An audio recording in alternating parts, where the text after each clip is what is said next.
Thank you so much for joining us today.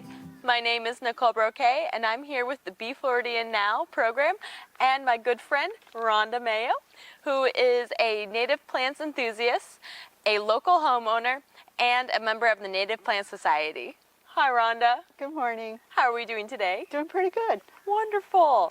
Well, Rhonda, tell us, why do you like native plants? Why are they important to you? Native plants are important to me because they attract and enhance and actually preserve Florida's natural ecosystems. They're the real Florida. So they're well adapted to our soils, our climate, and they enhance and protect, like I mentioned. They attract a lot of our native wildlife.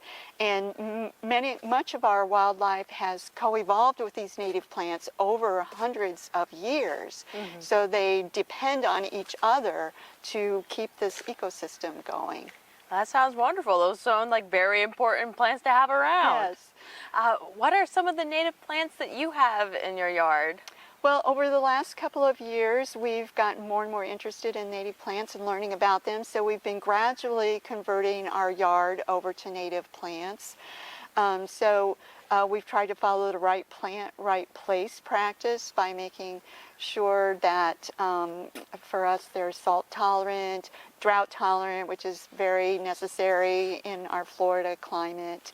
Which a lot of people don't realize. They think, oh, we need plants that can handle a lot of water because of our summer rains. But it does get rather dry here, especially in the winter. Exactly, and our native plants are able to handle those wet and dry conditions.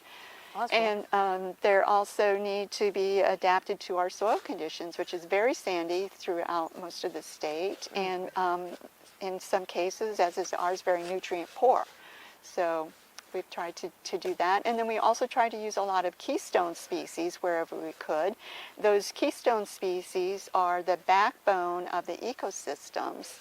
And one of the keystone species that we have is a live oak. We have it surrounded by muhly grass.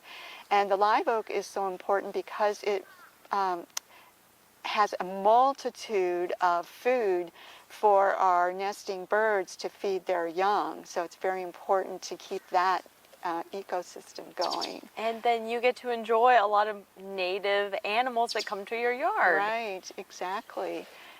We've also used a lot of seaside goldenrod, which is another keystone species, and that's a beautiful flowering plant. It blooms in the fall, which is nice for our pollinators to have some food in the fall.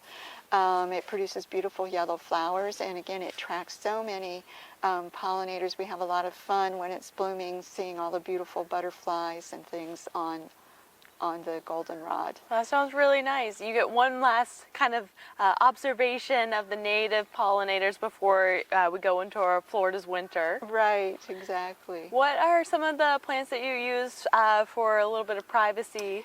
Right, we have a chain link fence along our backyard, so we've used a mixture of shrubs along there that, again, are native. We've got cocoa plum.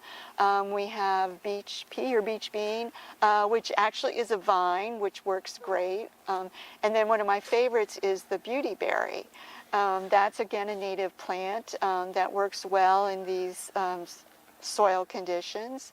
And it produces beautiful purple berries that the birds love. And so it provides a pretty screen, and it also is helpful to our wildlife. Well, it sounds really nice. It seems like you can really enjoy your yard by having those native plants around, bringing in all that wonderful wildlife. Oh, yes, it's so much fun. There's just, yes, a lot of life to our yard. It's very fun to be out here. What would you say to someone who might be a little bit intimidated or uncertain if they want to start down the native plant route, because it seems like it could be a lot of work to change your yard?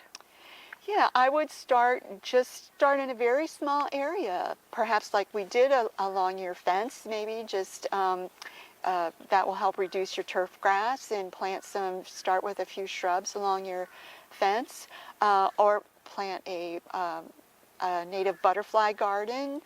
Take a little spot of your yard and plant that. So just start small, and it's much easier that way, and that will also help you figure out if it really is the right plant in the right place and get used to it, and then you can gradually begin to add more. So once you've selected your spot and you started planting a native plant, what's the maintenance of maintaining it?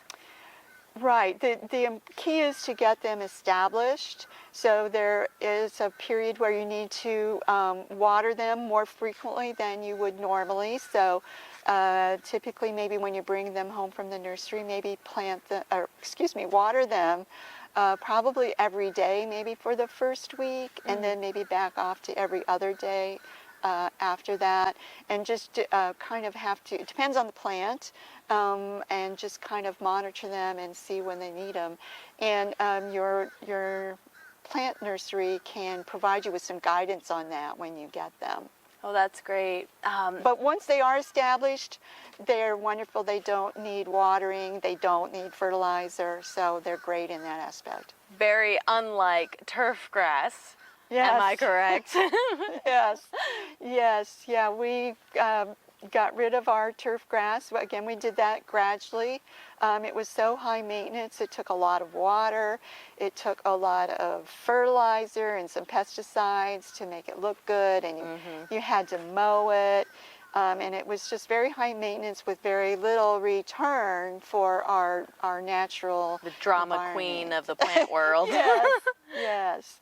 And so we've gradually replaced it with some native ground covers. We've used sunshine mimosa. We have a lot of dune sunflower growing. So it's nice to have a mixture of ground covers too.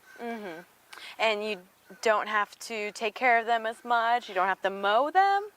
No, you don't need to mow. The sunshine mimosa can be mowed if you need to. If you have some other things growing in there, that kind of gradually creep in, and but they don't need extra water. They don't need fertilizer. So we haven't run our irrigation system or used fertilizer since we did remove our turf grass. And that saves you so much time and money. You do not have to mow, you do not have to fertilize, and you can save on your water bill, which is wonderful. Exactly. So why would you recommend people to switch to ground covers instead of maintaining their turf grass?